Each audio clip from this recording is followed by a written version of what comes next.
On my second try, I accidentally walked into someone's home in western Nebraska thinking it was a restaurant. I thought it was a restaurant. It was between Kimball, Nebraska and Pine Bluff, Wyoming. They left the door unlocked? Yes, yeah. And it was the only house in the middle of this, from those 22 miles from each city. And what happened was I thought it was a restaurant. There was a metal pipe sticking out of the top. It said Rancher's Corner on the top of it. It had to be a restaurant.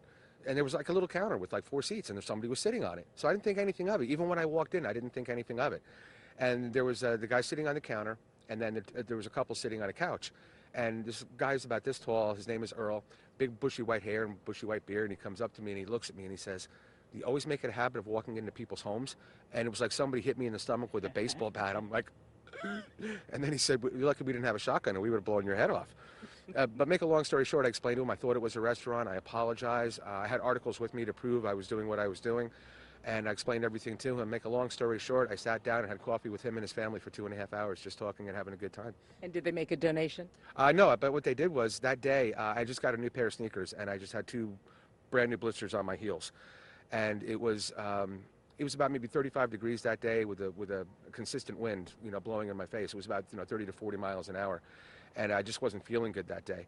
And after speaking with them, I knew where I was staying in Pine Bluff, Wyoming, because a friend of mine in Kimball had called ahead to a hotel there. And he said, "Can I give you a ride there?" And I'm like, "Yeah," but I said, "The only way I can do that is if I can come back here tomorrow morning and pick up where I left off from." He goes, "I'll take you. I'll pick you up tomorrow." So he winds up bringing me, and there was no way I was going to make it that day. My body just wasn't cooperating, and the wind just walking into it all day long. He drove me to the hotel in Pine Bluff, came the next morning, picked me up, brought me back to his home to pick up where I left off from, all because I walked into his house by accident. What are you finding out about people as you travel the country? What are you finding out about human nature and the human spirit? Are you any surprises? The fact that I've stayed in people's homes 22 times on this attempt after just meeting them is amazing to me. They're letting some stranger that they just met with a backpack on stay in their home. That's happened on all 5 of my tries now, 122 times. For that to happen is just amazing. It's mind-boggling. And then after they let me stay, I want to say to them, "Don't ever do that again." For that to happen, because it lets me that people care a lot about what I'm trying to do. For people to stop along the side of the road and wish me luck or bring me out of water or bring me out a sandwich.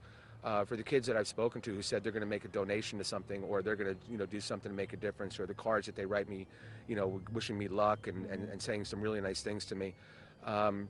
There are a lot of great people out there. You encounter your jerks. That's going to happen. But that makes the good people shine even more. So I think that people are still benevolent. I think people, once they know what you're doing and they believe in you, that they're more than willing to help you with what you have to do. And that just keeps me going, because it's not only a story of walking across America and raising awareness for a cure. It's also a story about America and people along the way.